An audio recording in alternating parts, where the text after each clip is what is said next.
families, and APS students. Welcome to At Home with APS. We are so happy you've joined us this week, and we hope you enjoy this episode.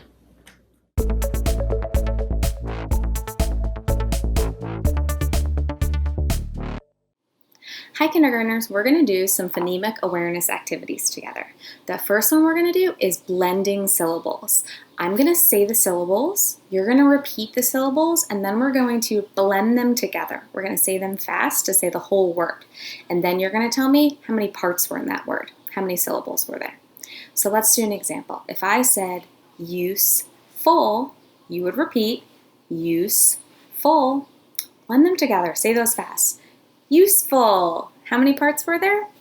2. All right, let's get started. The first one is octopus. You repeat octopus. Let's blend them together. Octopus. How many parts? 3. Nice. Next one. Nickel. You repeat nickel. Blend them together. Nickel. How many parts? 2. Next one. Ladder. You repeat ladder. Blend them together. Ladder. How many parts? 2. Next one. Fantastic. You repeat fantastic. Blend them together. Fantastic. How many parts? 3. Next one. Evidence. You repeat evidence. Blend them together. Evidence. How many parts?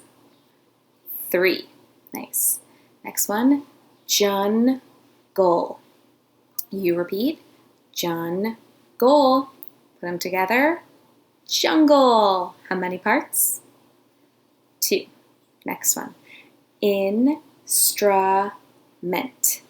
You repeat instrument. Put them together.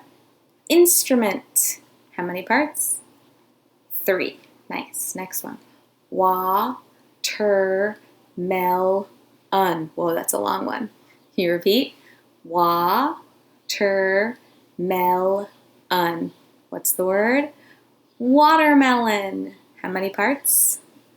4. Whoa. Last one for today. Habitat.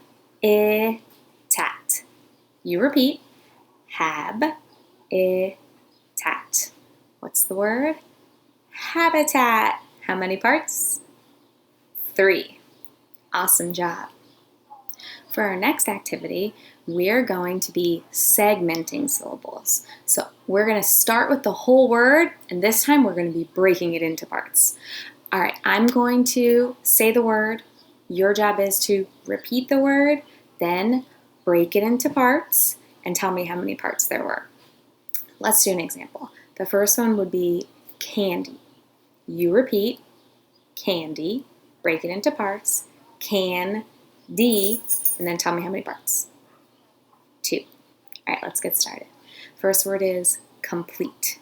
You repeat complete, break it into parts, complete. How many parts? 2. Awesome. Next one, hamster. You repeat hamster, break it into parts, hamster. How many parts? 2. Next one, penny. You repeat penny, break it into parts, pen-E. How many parts were there? 2 again. Next one, important. You repeat important, break it into parts, important. How many parts was that? That one was 3. Next one, traveler. You repeat traveler, break it into parts, traveler. How many parts? 3. Next one, bottle. You repeat bottle, break it into parts, bottle. How many parts? 2. Next one, glitter. You repeat Glitter. Break it into parts. Glit-ter. How many parts? 2. Next one. Handle. You repeat. Handle. Break it into parts. Han-dole. How many parts? 2. Last one for today. Hamburger. Yum. You repeat. Hamburger. Break it into parts. Ham-bur-ger. How many parts? 3. Nice job. Awesome job, kindergartners.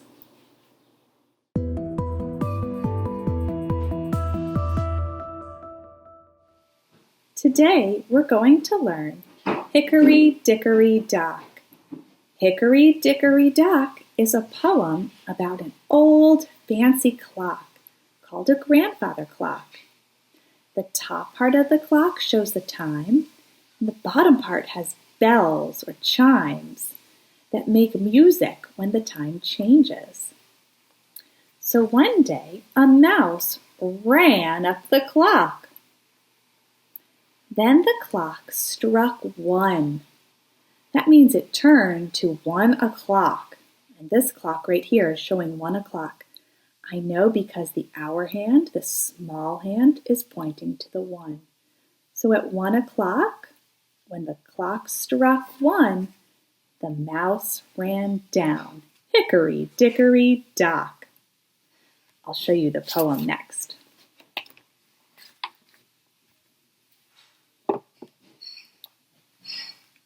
Hickory Dickory Dock. We're going to be saying that a lot as we say this poem.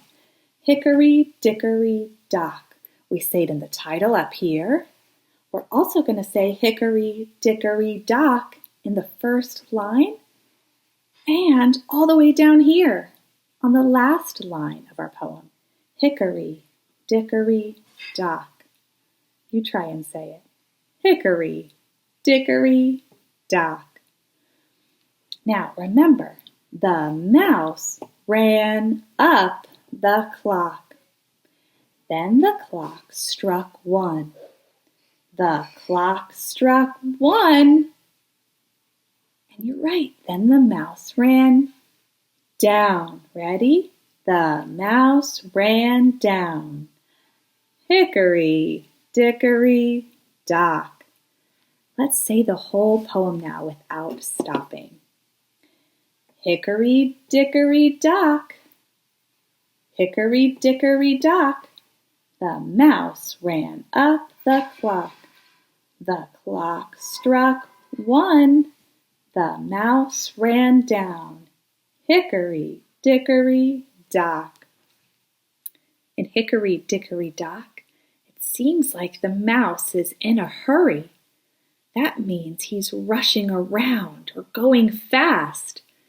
Maybe so he's not late. The mouse ran up and he ran down.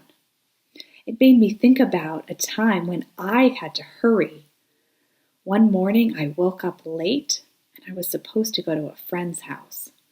So I had to hurry up and get dressed, brush my teeth, and get out the door so I wouldn't be late to see my friend.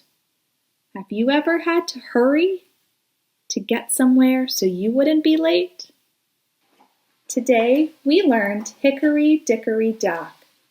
One of the lines in the poem says, "The mouse ran up the clock." I'm going to take this one line and write it on a bigger piece of paper so we can see it better.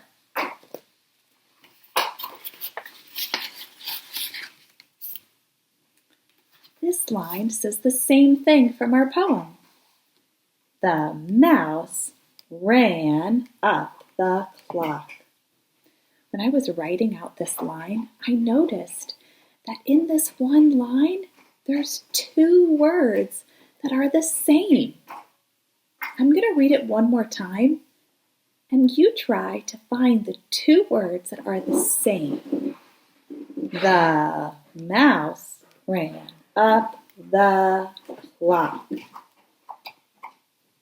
you notice which 2 words were the same? The word "the" starts this line. It's the first word. And then down here is the word the again. The. These two words are the same. This word, the, just starts with a capital T or an uppercase T. And this the starts with a lowercase t. But they're both written the same. T-H-E. T-H-E. The. Let's read it one last time. The mouse ran up the clock. We read Hickory Dickory Dock. Then we copied the second line of this poem and wrote it right here on this paper. It says, the mouse ran up the clock. Next, I'm going to find the spaces. The spaces are after words, and it shows nothing. Spaces are nothing. So here's the word the. After the word the is a space where there's nothing. There's another space after the word mouse. And here's one.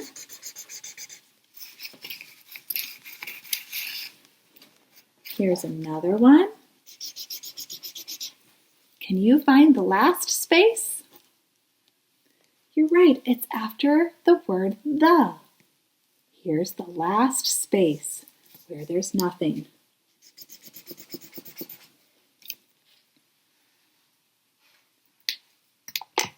Now I'm going to cut down the spaces, and you're going to read the words as I make my cuts. So the first word says, the.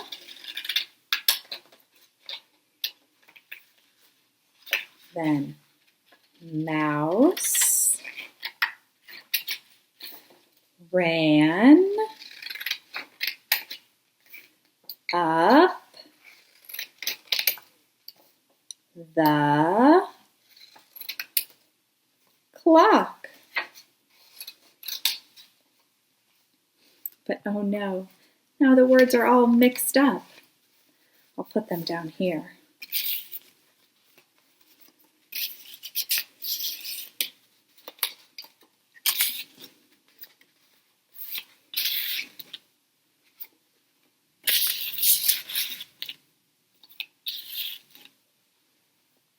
Do you remember what it's supposed to say?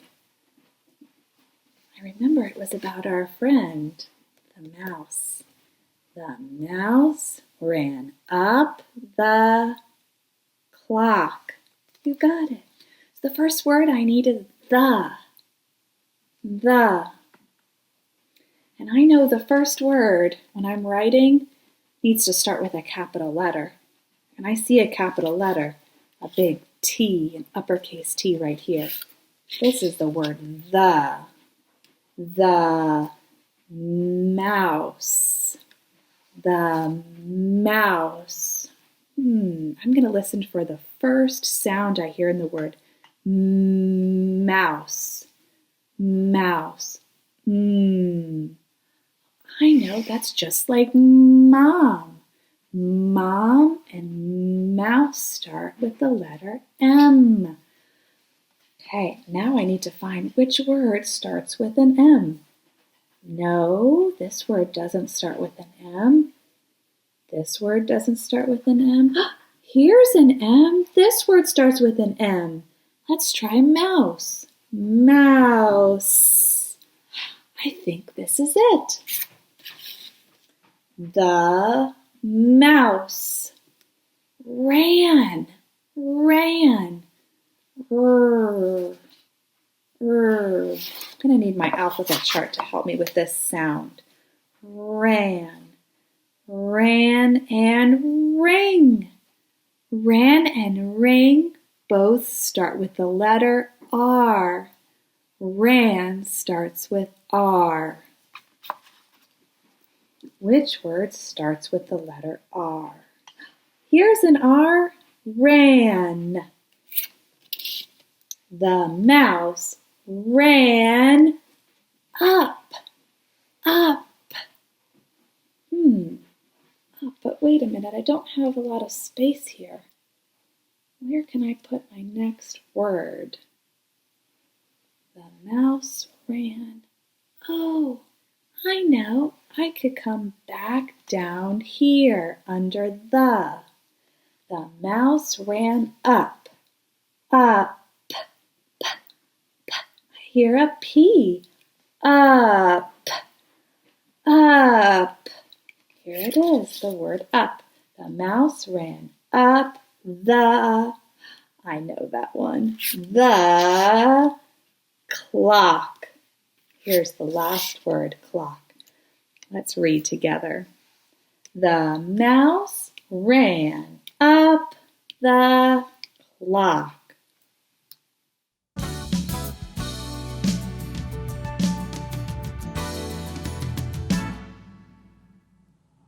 Hi writers, thanks for joining me. I am so excited to write with you today.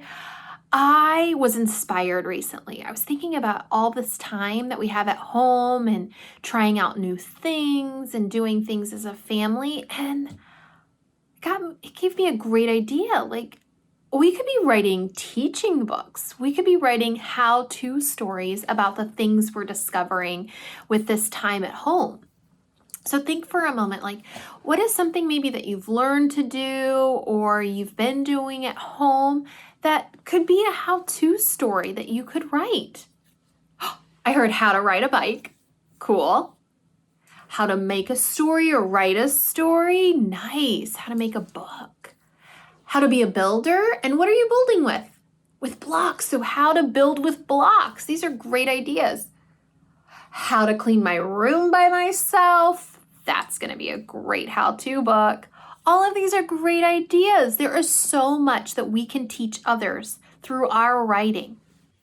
Writers, you have so many great ideas for teaching books, how-to books that you could write yourself. So I wanted to share with you my idea and what I'm going to write my how-to book about. Here's a clue. That's right. My how-to book is how to put a puzzle together. I learned so much putting this puzzle together. So to plan, I can tell my story across my fingers. Each page, each part is a finger. So let me tell you exactly what I want to write in my story. Put puzzle pieces on a big table. Find the corner and edge pieces and put them together. Then use the picture on the box to help you put parts of the puzzle together. And then finally, keep working until your puzzle is complete. And that's not all I learned, friends. I also learned some tips or advice along the way. First, do not bump the table. When I accidentally did that, I had puzzle pieces everywhere. So I'm going to warn my reader not to do that. Give them some advice. And then I also had to keep telling myself, don't give up, don't give up. So I'm going to remind my reader, it takes time to put a puzzle together. So don't give up, just keep working. So let's go back to that first page because that's the part I want to write first, which was put puzzle pieces on a big table. And I'm going to say big because I learned my first table that I used in my place was not big enough. So it needs to be a big table, big space.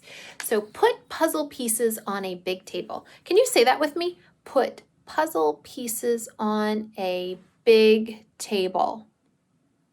I've got a lot to write, so let's get started. All right, part 1. Put is a great word for us all to practice because you might need this word for your how-to story. So here's the word put. I started with a capital letter since it's the beginning of the sentence. And then you don't need a pen or a marker, just use your finger. It's a great pretend marker.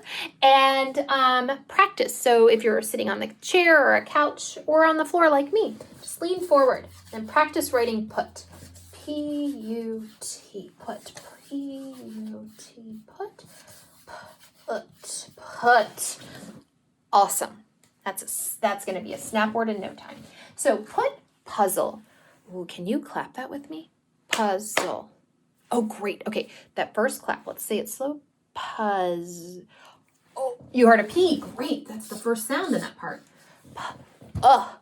You. Nice. Puzz. Oh, great. I heard Z. And then, friends, depending on what your how-to is, you might have words around your house that can help you. I actually have the word puzzle on my box. So put puzzle pieces. Can you help me with that? Oh, you heard P? Okay, nice. Oh, you heard an E. I'm going to help with another letter that's in there. Piece. It does sound like an S. It's one of those times a C sounds that way. Piece. So this is the word piece. How will I make this pieces? Bravo. An S. So let's read this.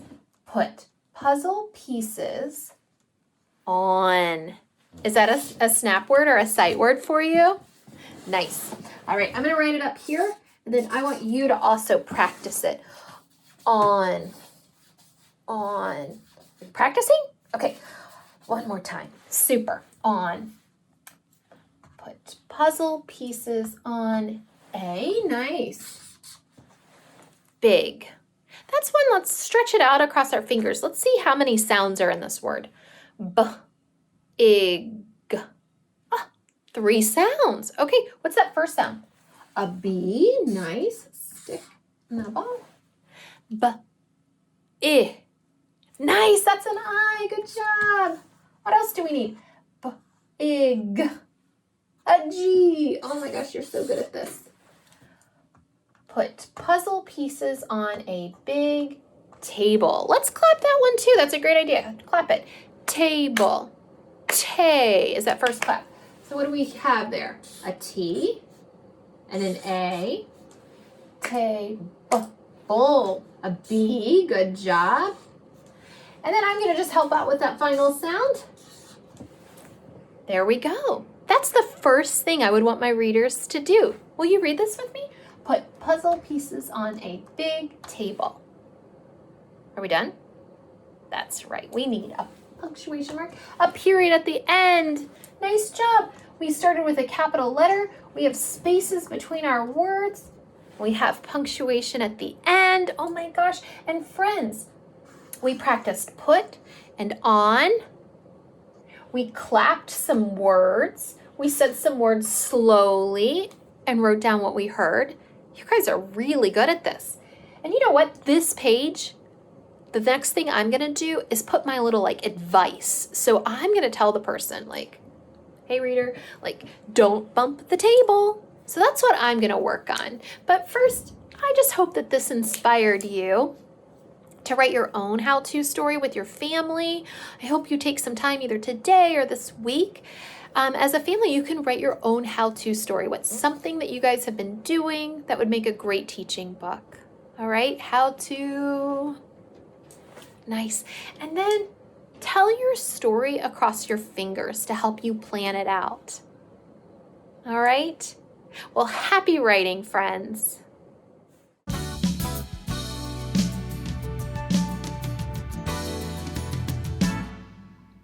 Hi, friends. Today we're going to be reading a story called Best Friends Q and You.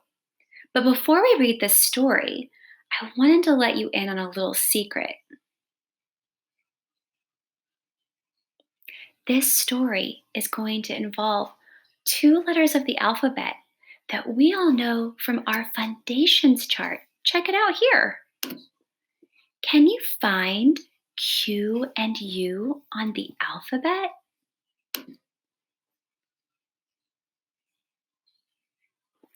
Yes, good job. It's right here. Let's get started. Best friends Q and U. Which words can you spell using the letters Q and U?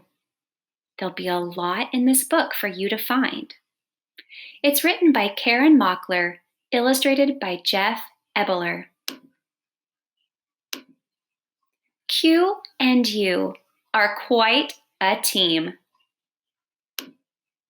They quack together at some quail. Quack, quack, quack, quack. They quilt together in the square. They squeeze together on the bus. They search together for a quarter. They're playing a game called Squirt City, 25 cents to continue, which is next to a game called Sequin Quest. They squeal together at the Queen. Can you all wave to the Queen? Hello, Queen. They sigh together during a quiz. They squish together in the mud. They squint together at some squid. Oh, look, they're at the aquarium. They stick together in an earthquake. Q and U are quite a team. That's the end of our story, best friends Q and U. Now, what words can you spell or say that have a Q and a U in it?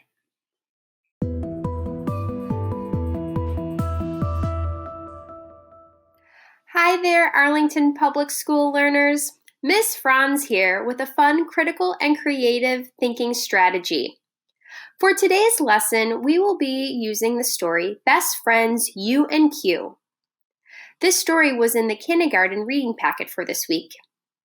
If you happen to have this packet, now would be a great time to go get it. However, if you don't, no worries, because you can use this strategy with any story that you are reading. Let's go over what we're going to do today. Some of our learning goals are as follows. First, we're going to begin with a review of our story, Best Friends U and Q. We're going to take a quick peek back to see if we can recall the things that U and Q did together.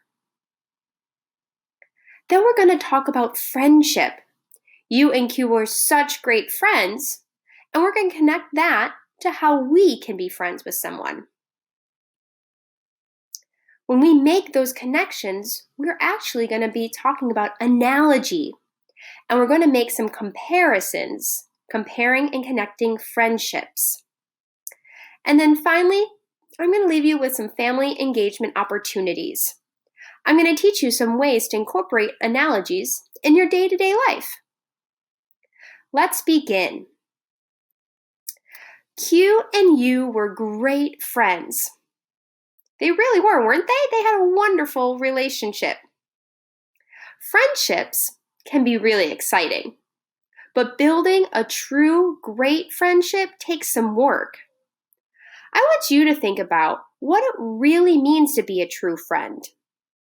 Share with someone nearby what it takes to be a friend.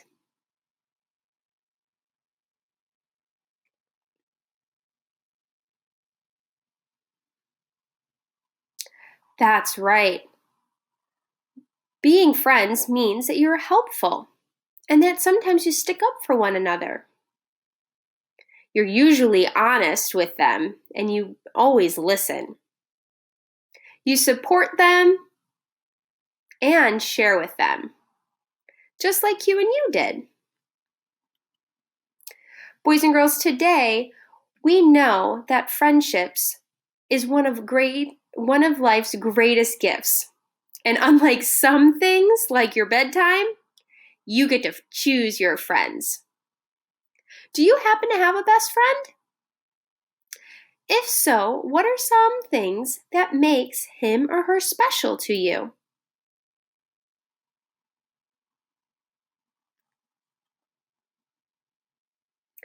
I understand that staying home right now really makes you miss your friends. I know personally I'm really missing the people that I spend a lot of time with. However, it's okay to feel those feelings. and know that you're not alone in missing people.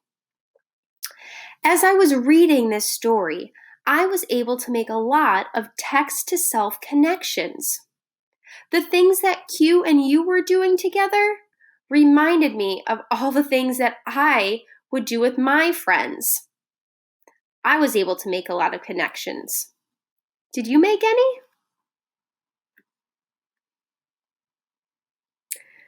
Some of the things that Q and you did in the story were awfully silly. Do you remember some of those things that they did together? Take some time and look back at the pictures and share with someone nearby, a family member or a friend perhaps that's nearby, and share with them some things that Q and you did.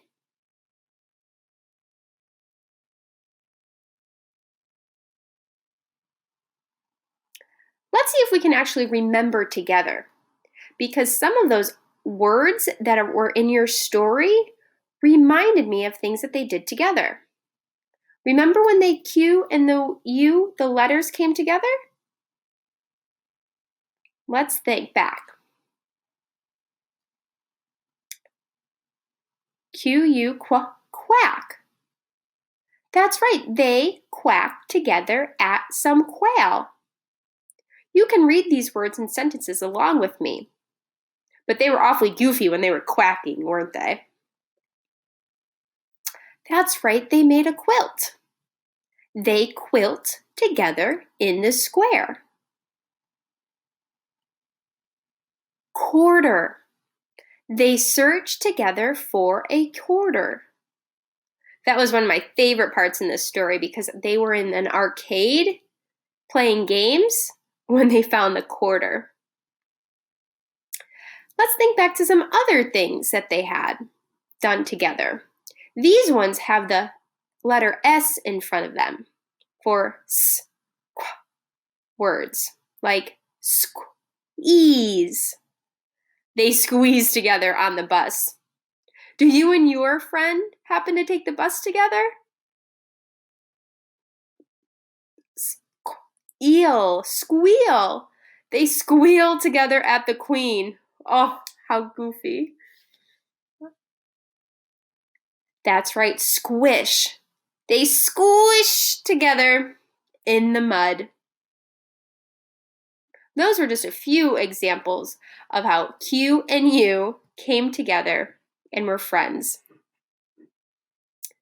Let's think about how we can compare Q and U's friendships. Well, like I said at the beginning of this lesson, we're going to use analogies. Analogies? What in the world are analogies? Well, an analogy is an expression of relationships. So what Miss Franz means by that is it's an opportunity for us to compare things with one another. It allows us to put unlike things, or things that aren't typically paired, together. So for today, we're going to make those analogies or connections with friendships. We're going to compare those friendships with things that remind you about being a friend or things that you may do together with your friends. Let me explain. In the story, Q and U were squishing together in the mud. For Q and U, they may say friendship is like mud. Friendship is like a puddle of mud because nothing is better than playing together while getting dirty and laughing. Notice Ms. Franz added that word because to explain my analogy. The analogy itself is comparing friendship to mud, but I elaborated by saying friendship is like a puddle of mud because nothing is better than playing together while getting dirty and laughing. Boys and girls, I made a connection. Friendship to mud. For today, like I said, we're going to make those connections with friendships. Comparing friendships to things that remind us about things about being a friend or things that you have done together. It's going to allow us to, generate creative ideas. We're going to make unusual comparisons, things we don't normally do. And we're going to seek out some complex relationships with one another. I have some examples. What is friendship like for you? I have 3 different examples of how maybe these items could be compared to friendship. I said socks, a puzzle, and a soft pillow. How do you think friendship is like a sock? Well, Miss Franz said, friendship is like a pair of socks because they are always together. And I know when I'm with my friends, I like to be together with them. What did you come up with? How is friendship like a puzzle?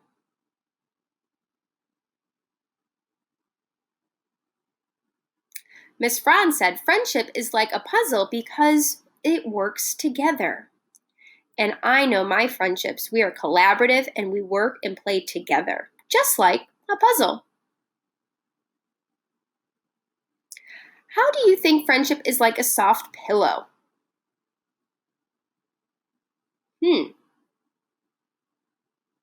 Boys and girls, remember there's no right or wrong answer when you make analogies. Your idea is probably going to be different than my idea, and that's okay. That's the cool thing. I said friendship is like a soft pillow because the pillow will give you comfort when you are alone. I hug it. How did you think friendship was like a pillow? Oh boy, I bet those are all really unique ideas and comparisons to something totally random. Because I normally, when I think of friendship, I don't think of socks. Do you? When I was in school with another class, we made comparison friendship quilts. Take a look at a snippet of these different square quilts. Can you pick out and see some of those analogies we just talked about? Oh yeah, there's the sock comparison. Friendships are like socks because you're always together. There's the puzzle pieces, always working together. And there's the pillow example. You can see the little picture of the bedroom and the pillow. Any guesses on what the other pictures may be? I'll let you figure them out on your own. All right, boys and girls, here is where you're going to need that piece of paper and a pencil or those coloring materials. I want you to tell me what friendship is like for you. Compare friendship to something totally random. This is your turn. I'm going to give us a few minutes to work on this. While the music plays, you can still keep working. Draw a picture of what your friendship is like.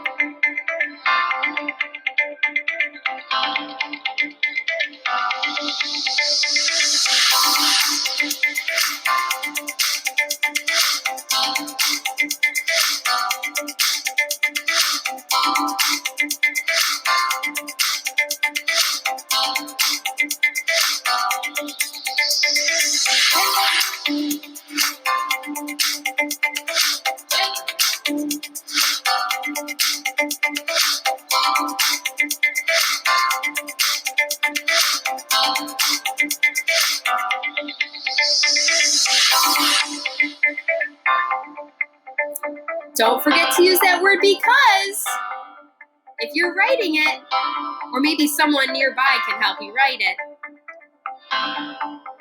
explain your analogy with using that word because.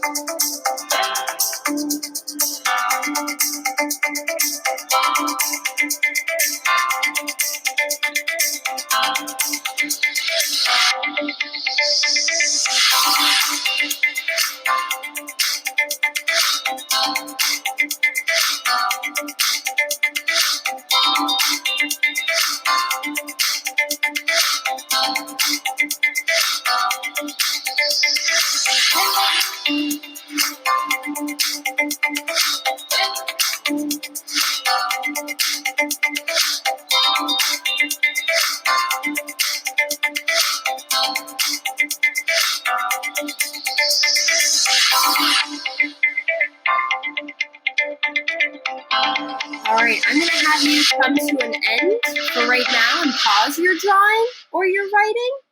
Because I have to talk to you about other ways that you can extend this learning. More analogies, please. Another way for you to continue working on analogies is to think about the different relationships you have.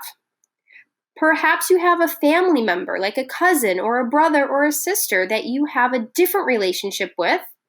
Then you can make a different comparison or analogy.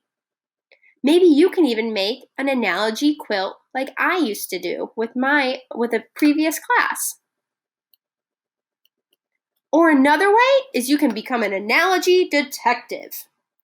You can be on the lookout and listen for when someone says an analogy. Or in your readings, you can find analogies or comparisons.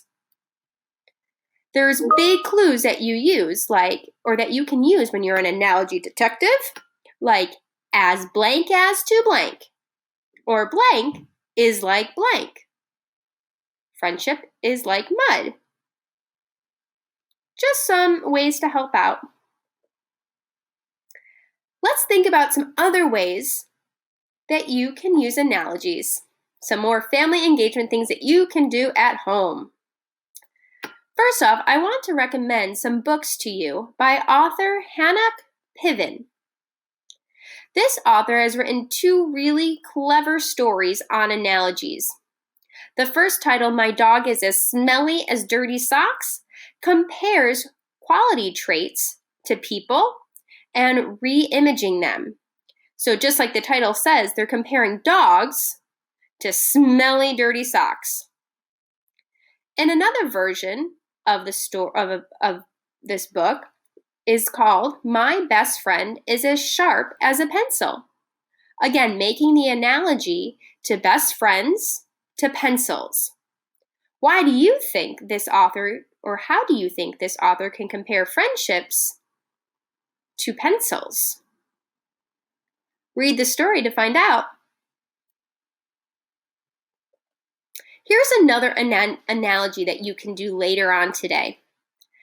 Adding is most like what? An egg carton? A jigsaw puzzle? A cake? Or a saw?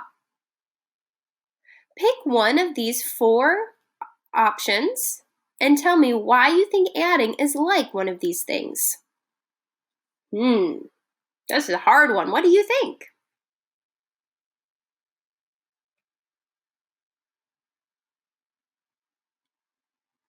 And then the last family engagement opportunity is I have 8 different analogy comparisons to 2 other things. If you happen to have a device like a cell phone or an iPad, take a picture of the screen right now. And you can go back to this picture throughout the day, or maybe even come back to it tomorrow or later in the week. Comparing is making analogies.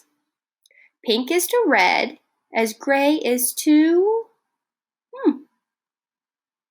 Good luck with all of the analogies. Boys and girls, it's been a pleasure today to go through the story Best Friends Q and U, and to connect it to our critical and creative thinking strategy of analogies. I hope you use them throughout the week, and I look forward to seeing what you use. Have a great rest of your day, and see you next week. Bye-bye.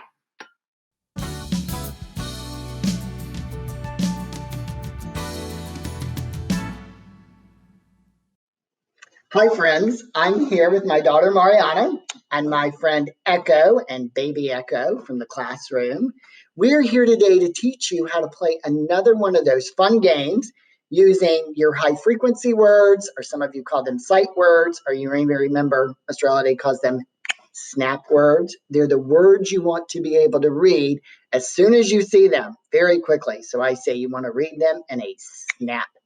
And the game we're going to show you how to play today is on the high frequency word choice board that came as part of the learning packet that you could have picked up at the APS grab and go mail site, or maybe you're just downloading them on the computer each time you get ready to do an activity.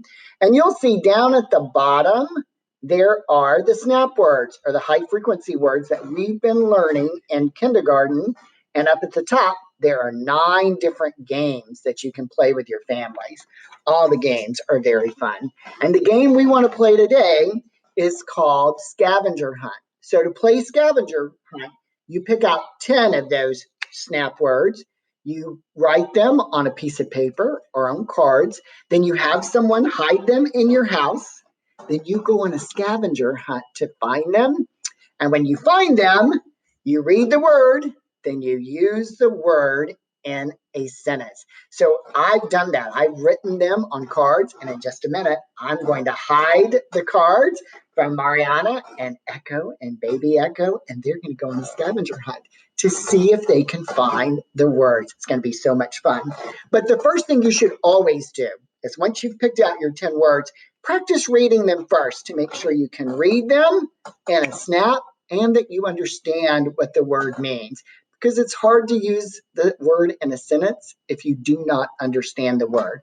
So I'm going to read the words, and you may remember, then Echo will fly up. And when Echo flies up, that means it's your turn at home to read the word. So you are going to echo or say back what I read when Echo flies up.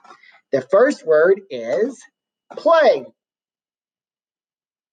Nice job. Be sure everybody's reading. Who. So who is a word we use usually when we're talking about somebody. So I might say, who is coming to my house to play today? Come. See. I know you know what come and see mean. Over. So this can be a little bit of a tricky word. This is a word that tells us where something is located. And what you should remember is over has the same meaning as above. So I could say, I am holding the word above Echo's head. Or I could say, I'm holding the word over Echo's head. So it means above or on top of. N. N is another one of those words that helps us with location. So I'm putting my thumb in my fist. So now my thumb is in my fist. R. Nice. Look. Oh yeah, Echo is looking at look. She. So she is a pronoun. You can use the word she instead of someone's name. If I was talking about Mariana today, I could say Mariana is here, or I could just say she is here. And then the last word we're going to use today is this. You guys did a great job reading. So here's what we're going to do. I'm going to hide the cards where I wrote the words down on them, and they will find them, and then they will try to read the words. Now, where are the cards where I wrote the words on? Those are my flashcards I showed you, but I wrote the words on cards. They were just here. Do you see them, Mariana? Like, what happened? Is this one of your words? This was under the table. Oh, this is one of my words. Huh. Oh, and if we were playing the game, that would be a great sentence because you just used the word this in a sentence. You said, is this one of your words? Great job. But right now we need to figure out what I did with the words. Where are the other ones? Maybe you dropped them. No. Echo, do you see them? It's the word who. Thank you, Mariana. If we were playing the game now, my next sentence would be a question. I would say, who hid my words?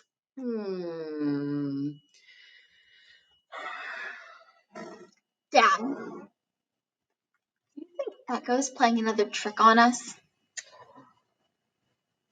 Echo, did you hide my words? Oh, you did. You did. Oh, Echo, friends, Echo hid my words. Quick, Mariana, let's see if we can find the words where Echo hid them. Remember, once you find a word, first you need to read the word, Then you have to use the word in a sentence. I'm going to look too. I found the word look. It was in that pot. Let's see. I know. My sentence is, look what I found in the pot. Oh, see. I see a piece of paper on the piano. Can you read the word? See, yes. Let's see. Oh, and my sentence will be, I see a piece of paper on the piano. Dad, I found a word over the fireplace. What word did you find? It's the word over. That's funny. I can just use that as my sentence. I found a word over the fireplace. Oh, I found a word in the piano bench. Read this one. In. I'm going to use that in my sentence. The word in was in the piano bench. I found the word she. Hey kids, Echo has made this so much fun. So my sentence is going to be, she is so clever. She hid the word over something, and the word in something. See if I can find any more words. Oh, I see another word by the table. Yes. Read that one. The word is come. Come. Now I need to think of a sentence for come. I know. Echo and Mariana, come here. That was a lot of fun. Oh, Echo, that was a great game. So we should have 10 cards. Mariana, let's count and see if we found all 10 of them. All right, we've got 1, 2, 3, 4, 5, 6, 7, 8. Only 8. You only have 8 words. Echo, where are the other 2? Oh, Echo. Wait a minute. I see something under your wing, Echo. What is that? R. The word is R. Oh, I've got a great sentence. Echo, you are tricky. We've only got one more word to find. Yes. Have any of you seen it? Dad, I heard someone say, look behind baby Echo. Oh. Hey, they're right. Look. It's the word play. I have the perfect sentence for play. You should play this game at home, or I hope you play this game at home. Oh my goodness, that was so much fun. Echo, you did a great job hiding them too. And you too, baby Echo. Remember, if you want to play this game at home, it's easy. Just pick out 10 of the high frequency words you want to practice. First, read them, write them on cards or a piece of paper, have someone hide them in your house, and then go on a scavenger hunt to find them. When you find them, first read the word, then use the word in a sentence. That was so much fun. These guys are going to have to go, Mariana, but I would love to play the game again. Will you hide the cards this time, and then Echo and baby Echo and I can look for them? Sure, sounds good. Have fun playing at home, guys. Bye.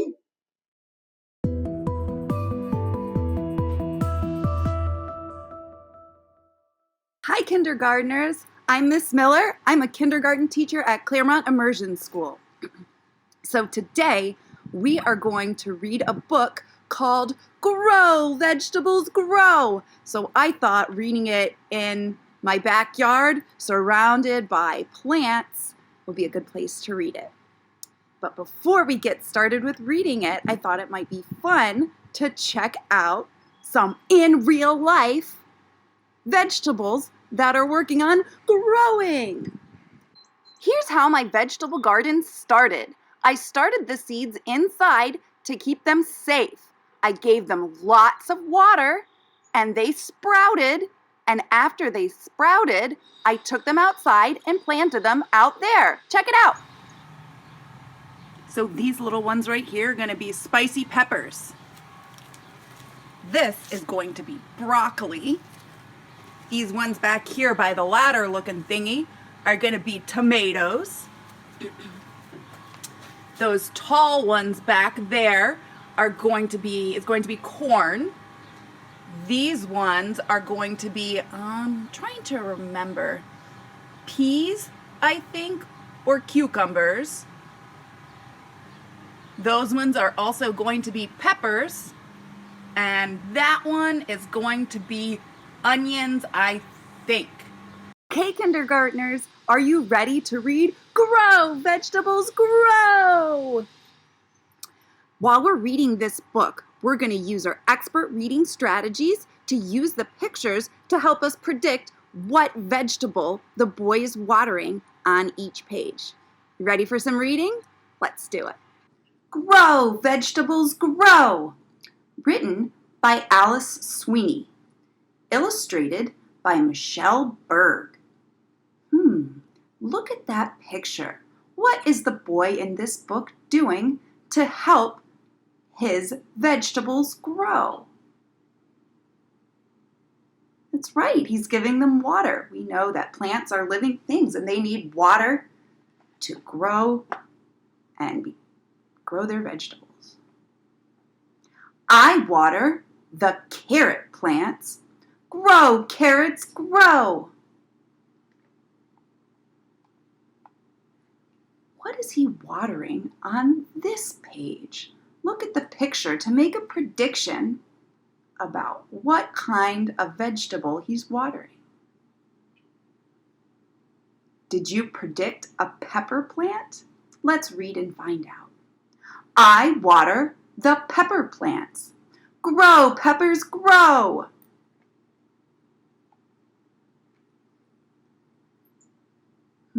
What's your prediction about this page? Did you say tomatoes? Let's read and find out. I water the tomato plants. Grow, tomatoes, grow. I'm looking at the picture and I'm thinking it's probably bean plants on this page. Let's read and find out. I water the green bean plants. Grow, green beans, grow. Look at that one. I'm not sure what that kind of vegetable is. It looks like it might be a radish or a red onion. Let's read and find out. I water the onion plants. Grow, onions, grow. What could that one be? It's long and thin and green. Kind of looks like maybe some kind of squash or, let's read and find out. I water the cucumber plants. Grow, cucumbers, grow. Oh, I see now. It's a cucumber. Let's look at the picture and make a prediction about this page. Oh, I see. A vegetable that's very small and round. Do you have a prediction about what that plant is? Let's read and find out. I water the pea plants. Grow, peas, grow.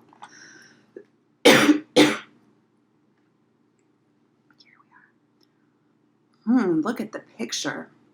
What is your prediction about what he is going to make that he can eat with all of these vegetables? He's thinking about it. Did you say a salad? Let's read and see if your prediction was correct. Grow, vegetables, grow. I want to make a salad. Yeah. Hi, kindergartners. I hope that you enjoyed that book. I know that I sure did. I am so excited for my vegetables to grow. so I can eat them in a delicious salad or maybe even spicy salsa. All right, now that we're finished reading it, take a minute and, if you're able, talk to a grown-up about what you learned from that book. And also, if you're able, maybe go outside and see if you can find some other kinds of plants and think about what kinds of seeds did those plants grow from. Bye, kindergartners. Thanks for joining me in my backyard.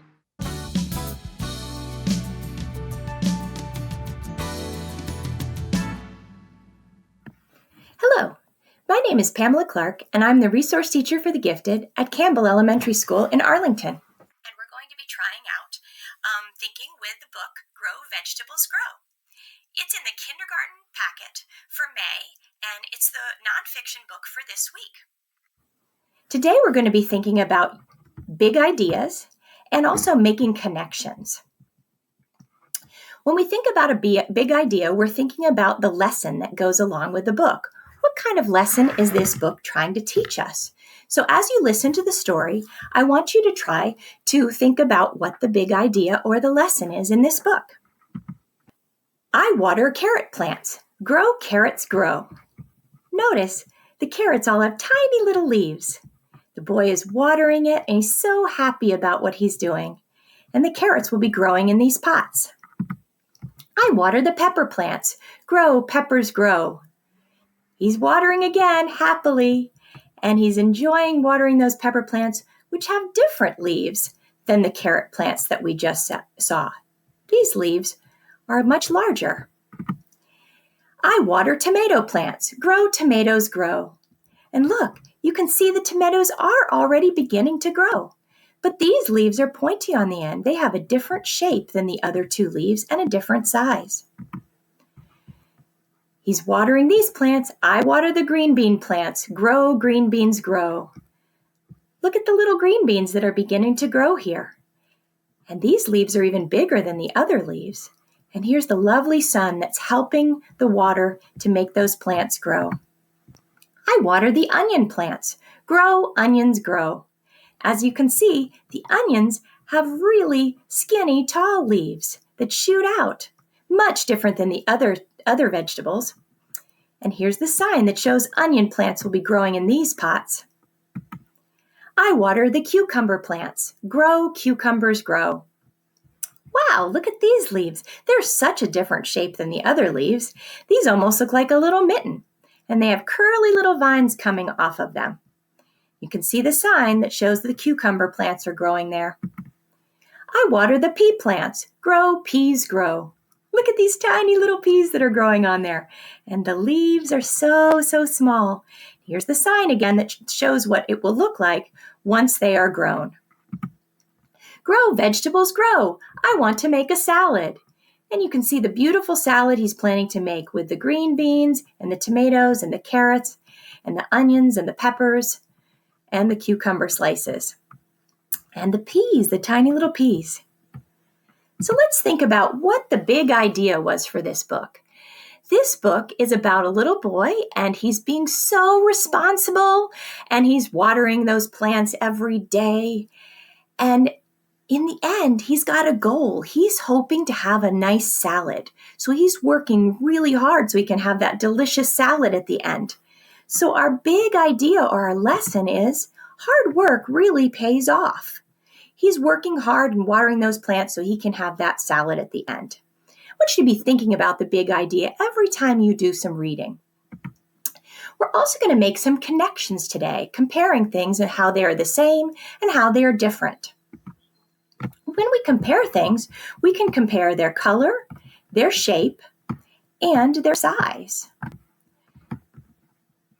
We can also compare other attributes. Some attributes that you might think about are things that when you think about touching something, is it soft or is it hard? Is it rough or is it smooth? Is it old or new? Is it dirty or is it clean? Is it shiny or dull? And how many of them are? You can compare things by the numbers that they have too. Take a look at 3 of the vegetables that were in this book. The tomatoes, the pea pods, and the cucumbers. The pea pods and the cucumbers are green. The tomatoes are red. The tomatoes are round in shape, while the cucumber and the peas are longer. The size of the pea is so small, though. It's a tiny little pea pod, and the cucumber is so much bigger. The tomatoes have a little bit of green on top, but they're mostly red. If we look at the seeds, too, inside, they're different. The seeds in a tomato are almost in the shape of a heart. The seeds in a cucumber are all in the center, and the seeds in a pea pod are in a straight line, all those little round balls lined up. 3 other plants that you saw in the book, or vegetables, are the pepper, the carrot, and the onion. Now, the pepper is red in color, and the carrot is orange, and the onion is brown. So they're all different colors. If you think about the shape, look how different they are. This almost looks like a long triangle. This one's kind of round, and this one is just a longer shape. This one looks so shiny and smooth, though, and this one looks pretty dull and rough. This one also looks pretty rough. They all have stems to them, and these 2 have roots also. We can also compare the seeds of things that grow. The bush bean seed is the largest of these 3. The carrot seed and the tomato seed are both very small, but the bush bean seed and the tomato seed are both about the same color. They're almost white, but a little bit brown, but the carrot seed is definitely brown. Carrot and tomato seed are so tiny. They almost look the same, except the carrot seed almost looks a little bit striped. The bush bean has a little bit of black on it. They're all 3 oval in shape, though. Now we're going to try making some comparisons of other things that grow. Things that grow are called living things. They get bigger and bigger all on their own. Well, with some help, sometimes by things that help them grow, but they are living and they sometimes need to eat things or have water so that they can grow. So we're going to make some comparisons of things that are living. First, let's look at some of the things I saw out on a walk. I saw a rose bush, which has bigger leaves, and then a plant that has tiny little purple flowers, and a plant with tiny white flowers. You can see these 2 plants have really small leaves, and they're low, close to the ground. But this is a giant bush that goes way big. This only has 1 flower, and these 2 both have many flowers. Trees are also living things. So let's look at the trunks of these 3 trees. This trunk is nice and straight and tall, but look how rough it looks. It looks like it probably feels really rough, and it has these circular knots on them. Those are from branches that have come off the tree. This trunk is also nice and straight and tall, but it has lines on the bark. And the bark on this tree at the bottom is peeling, and it's kind of white in color. Trees also have leaves, so those are things that grow off of the tree. I took 3 leaves to compare, and I noticed that all 3 of them are green in color. They're all different sizes. The one in the center is the tiniest one, and then this is the biggest one. The shape is also very different. This shape almost looks like a hand with fingers pointing out, and these 2 look a little like a football because they're pointy on each end and bulge out in the middle. If you look closely, these have little teeth or points on the side, and these have bigger points. So they're all a little pointy, and all 3 have a stem. We can also look at other living things like animals. Birds are animals, and you can see them outside. And these 3 birds have things that are the same and things that are different. Look closely at these 3 birds. These 2 are brown, but this one is red. They all 3 have wings and feathers because they're birds. This one's the smallest of the 3 at the top. This one's a little bit bigger, and this one's the bigger because he's a duck. We can also look at the shape of their beaks. The red cardinal's beak is pointy, and this tiny little bird's beak is pointy also, but the duck's bill is a little bit rounded on the end. We can look where they are, too. This bird is standing on the ground, the duck is in the water, And the red bird is in a tree, and it's obviously winter. So use those powers of observation to learn things about what you're looking at. 3 other living things are these 3 animals. We've got a squirrel, a butterfly, and a lizard. They're all 3 different colors. The squirrel is brown, the butterfly is black and orange, and the lizard is green and white. If you look at their shapes, you can also see that the squirrel's tail is kind of like an S. The butterfly is almost a triangle in shape, and the lizard is a little bit longer. The butterfly is the smallest, and the squirrel is the biggest. But if you think about it, they're all pretty small. If we look for something else that they have in common, you probably notice that they're all eating something. They're nibbling on something or having some nectar like the butterfly is, getting some lunch. Now let's try making some comparisons of non-living things. Non-living things are things that are not alive and were never alive. So let's look at some of those too. Now, humans are alive and they grow, but their shadows, which they make by standing in the light and blocking that light, are not alive. So these 2 shadows, if we compare them, this one's a little thicker, this one's thinner. They're both about the same height. And the one on the right almost looks like Batman wearing a cape. He's got 2 little ears standing up, it looks like. We can also compare non-living things like cans. I have 4 cans lined up here on my stove. And if you look closely, 2 of them are green, have a green label. One has a blue label, and one has a white and brown label. But if you look at their size, they're all the exact same size. And they're all the same shape. They have a circle on the top and a circle on the bottom. That's called a cylinder. Look closely. They all contain something to eat. This one has sliced carrots. This one has kidney beans. This one has a bean trio. And this one has potatoes. I can also look at how they're opened. These 2 have pull tabs, and these 2 don't. You have to use a can opener. If I look at cars on the street, I might see how they're the same and different too. These 2 cars are both white in color. This one is much bigger though, the front one. This one is a lot smaller. If you look at the wheels, they both have tires that are black, but then some triangles inside of that. They both have a rear view mirror so people can see behind, and they both have 2 handles that we can see on the sides. The lights on the front are almost in the shape of a triangle. But this car has so much more room to carry things. I can also look at silverware. Silverware is non-living because it doesn't grow.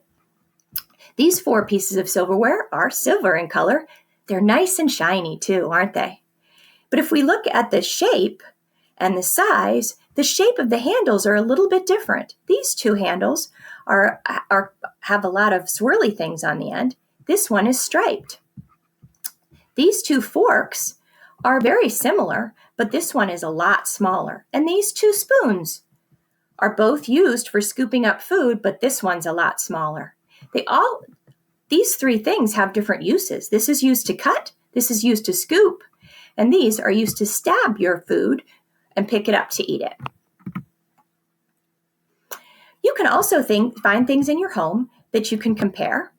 For instance, I have a collection of rabbits. I have this rabbit, and I have this rabbit, and I have this rabbit, and I have this rabbit. See, I love rabbits so much that I collect them. We even have a rabbit at Campbell Elementary School who I'm missing right now. His name is Paige, and he hops around our library. Well, this rabbit, as you can see, is made of pottery, and it's very smooth and shiny. This is also made of pottery, and it's smooth and shiny too, but it's used to eat off of. These 2 rabbits are both stuffed animals, but this one is obviously pretty old. In fact, he belonged to my grandpa. This one is mine, and he's newer. This one, they're both white, but this is aged over the years and looks kind of gray. And it has a pink ribbon. This one's white and has pink ears. They both have pink in their eyes, though. This one's special though too because this one can be used as a puppet. So when we compare things, we can see how they are the same and how they are different.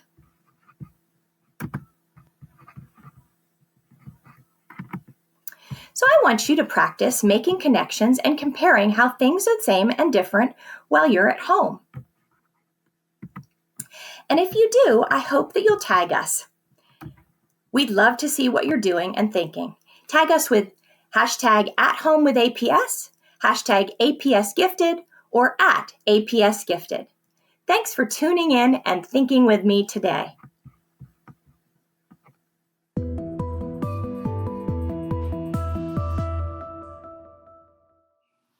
Hi, I'm Mary Lou Roubaix, reading specialist from Abingdon Elementary School, and I'm here today to talk to you about some ideas that you could do with your kindergartner while you're at home. And one thing I was thinking that would be fun to do is you could create an ABC book with your child. And you could do like a scavenger hunt around your house for all the things that start with the letter A, all the things that start with the letter B. Or you could do it theme-based, and they could think of things that they like and want to do the whole ABC book around that. Like, say they like dogs. They could do a book all about dogs. The whole book would be about dogs. Or say they like baking. It could be a whole book on baking. So I did an ABC book, and my book was all about, so here's my ABC book, and my book was all about food.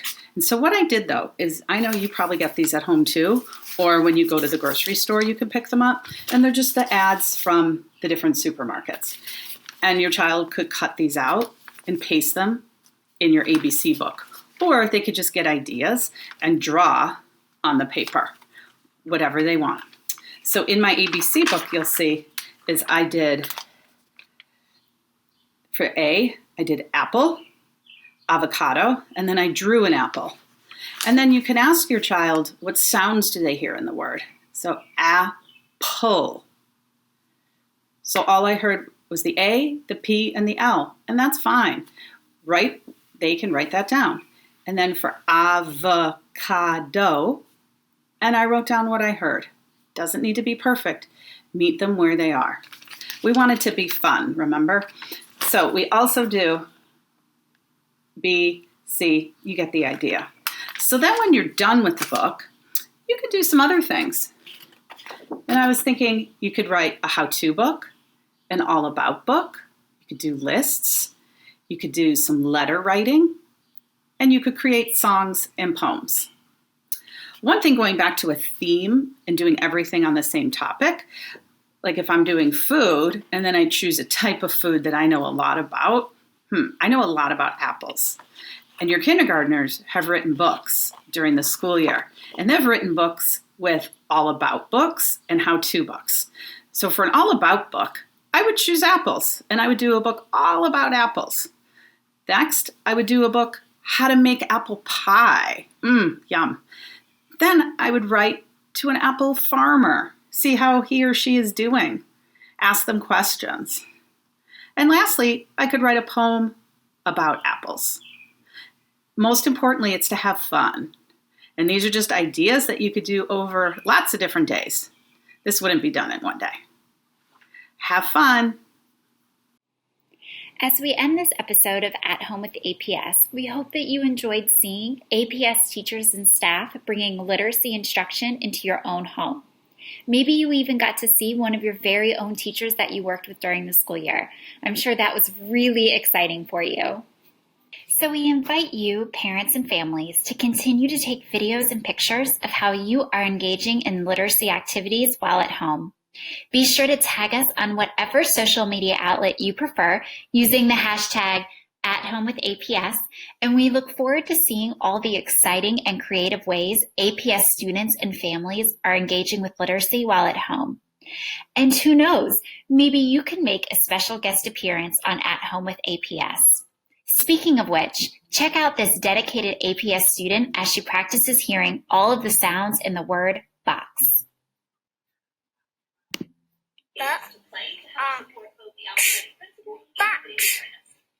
Until our next early literacy episode, we ask that you stay safe, stay healthy, Arlington, and we look forward to seeing you again soon for our next edition of At Home with APS.